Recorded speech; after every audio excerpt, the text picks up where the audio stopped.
o Inter e o Bahia chegaram em situações idênticas para o jogo de hoje. Uma derrota e um empate, só que a crise no Inter era muito maior, eliminado na Copa do Brasil, goleada para o Fortaleza. E aí, Ricardinho, eu vi um jogo equilibrado, sim, um jogo com poucas chances de gol, é verdade, e aí esse pênalti aí que pelo menos para mim foi bem mandrake, viu, Ricardinho, e para você? Realmente a impressão que fica é que o Edenilson ele trombou no goleiro, né? O goleiro, em vez de dar o bote, esperou e o Edenilson trombou nele. Mas o juiz acabou marcando a penalidade e aí o Edenilson, Rizek, ele tem um aproveitamento muito bom, né? A batida seca que ele dá na bola do lado do goleiro, ele bate assim dos dois lados. Ele tem o alto índice de acerto, né? Nesse lance de penalidade, já fez vários gols no Inter assim. E foi o lance que decidiu o jogo. Acho que o jogo foi equilibrado, você tem razão. A única colocação que eu falaria, né, em relação ao trabalho do Miguel Ángel é que em alguns momentos ele tinha a ideia dele, o trabalho dele, foi para isso que ele foi contratado, mas ele em alguns momentos tinha que, acho que entender ou respeitar um pouquinho as características dos jogadores que ele tinha do Inter. Em alguns momentos prevalecia o aspecto tático dele e alguns jogadores do Inter não estavam rendendo em vários jogos aquilo que poderia, né? E vou citar, por exemplo, Patrick, né? Vou citar em alguns momentos Edenilson, que são jogadores que têm que vir de trás. A gente viu aí nos melhores momentos, em alguns minutos, 1, 2 minutos, quantas vezes o Edenilson chegou na frente do gol, porque ele tem essa força, ele tem essa capacidade. Então, se eu tivesse que fazer alguma colocação em relação ao Miguel Ángel Ramírez, o trabalho dele era só esse. Dele, em alguns momentos, ter entendido a característica dos jogadores dele e não que ele tinha que abrir mão da forma dele trabalhar, do jeito que ele gosta de ter o time dele, mas procurar conduzir de uma outra forma, entendeu? Encaixar a maneira dele pensar com as características dos jogadores do Inter. E hoje o Inter conseguiu se recuperar, uma vitória que sempre é muito difícil, né? Ganhar do Bahia lá em Salvador. Aliás, cara, tem uma questão envolvendo o Bahia aí que eu queria colocar para debate. Foi um jogo equilibrado, como a gente já viu, com poucas chances. O Bahia parou no goleiro Daniel.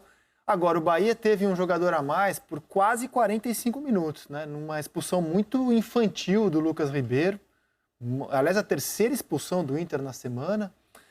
O Pedro Henrique havia sido expulso contra o Fortaleza no domingo, depois no meio da semana contra o Vitória. Hoje o Lucas foi expulso. E o Bahia, mesmo com a mais, Ricardinho, ficou criando volume, muita espuma e pouco machucou o Internacional com a mais. Você não achou, não? Sem dúvida. Criou muito pouco. Mesmo não conseguiu transformar a superioridade, né, de ter um jogador a mais quase o segundo tempo todo, em chances e, consequentemente, no resultado. Acho que o Inter se defendeu bem. Poderia até ter aumentado, porque o Yuri Alberto saiu uma hora cara a cara com o goleiro. É bem verdade que o goleiro do Bahia saiu muito bem, né? Travou ele, mas ele teve uma oportunidade cara a cara e acabou perdendo. E ali o Inter poderia ter até aumentado. O Bahia criou muito pouco, teve dificuldade. Acho que mérito também do Inter, que soube se fechar, né? Algo que na quarta-feira, com uma vantagem, o Inter não conseguiu realizar contra o Vitória e acabou sendo eliminado da Copa do Brasil. Próximo jogo do Inter é contra o Atlético Mineiro. Resta saber se ele já terá um treinador contratado ou segue com o auxiliar Osmar Loss, que hoje comandou a equipe colorada. O Lisca estava sorumbático hoje, hein? O Lisca estava estranho, estava cabisbaixo, pensativo. Também o time dele... Não, tudo bem. Marcou gol. Tudo bem, mas ele sabe que está na pauta, né? 6 jogos sem vitória e não marcou gol ainda. Eu sei, fato. E talvez isso possa também estar pesando, né, na cabeça dele para ele mudar a arte. Não estou antecipando nada, aqui não é informação. É só que o Lisca é um cara mais ativo. Vamos aguardar. Fala-se também no Aguirre, mas fato é que a gente não conseguiu apurar quem será o novo treinador. Se é que o Inter já decidiu quem será o novo treinador colorado.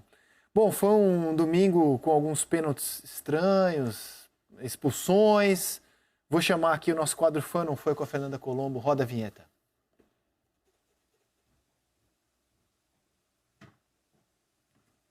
Não teve vinheta, mas a Fernanda já entrou aqui. Beleza, Fernanda? Tudo bom? Boa noite, Zé. Boa noite. Eduardo. Tudo bem? Boa noite. Tudo bem? Boa noite, Ricardinho. Aí, estamos juntos. Beleza, Fernanda? Tudo ótimo, graças a Deus. Maravilha. Tudo bem? Boa noite, gente. Vamos lá, então vamos começar. Ó, a gente classificou aqui, mas a gente não é especialista, a gente é palpiteiro em arbitragem, né?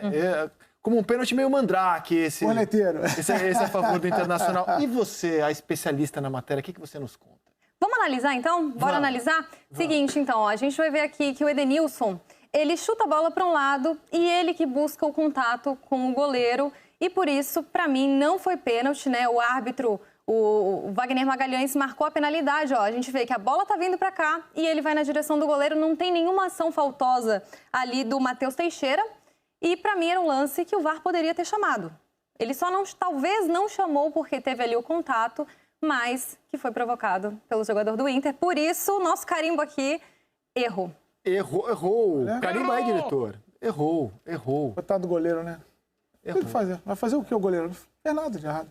Sim. Não. Meio trânsito, né? Tava ali, veio o cara, bateu nele. Não dá pra ele sumir, né, Fernanda? Não dá pra ele sumir. Não teve como evitar o choque, mas aí o árbitro marcou o pênalti, na minha opinião, errada. Tá certo. E teve uma expulsão no segundo tempo do Internacional. Foi ou não foi essa expulsão?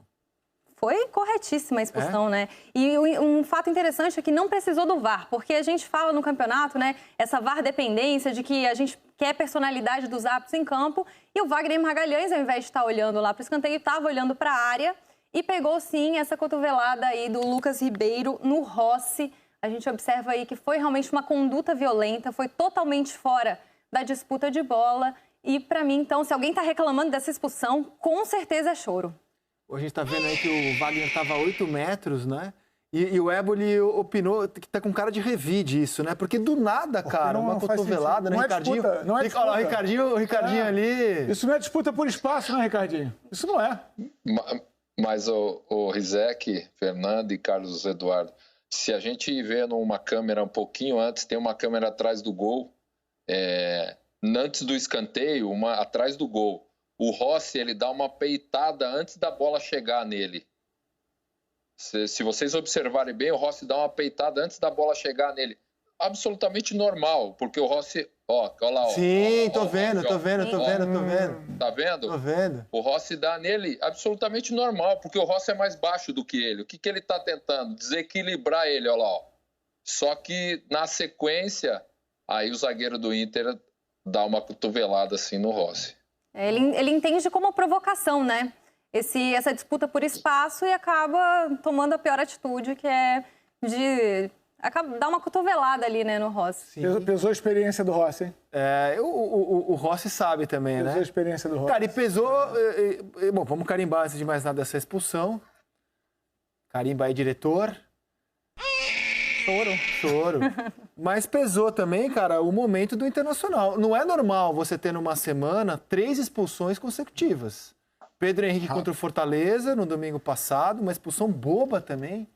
Depois Pedro Henrique contra o Vitória, que comprometeu... Foi determinante. A vida do Inter na Copa do Brasil. Olha que expulsão boba, cara. Né? Contra o Fortaleza. Também indiscutível.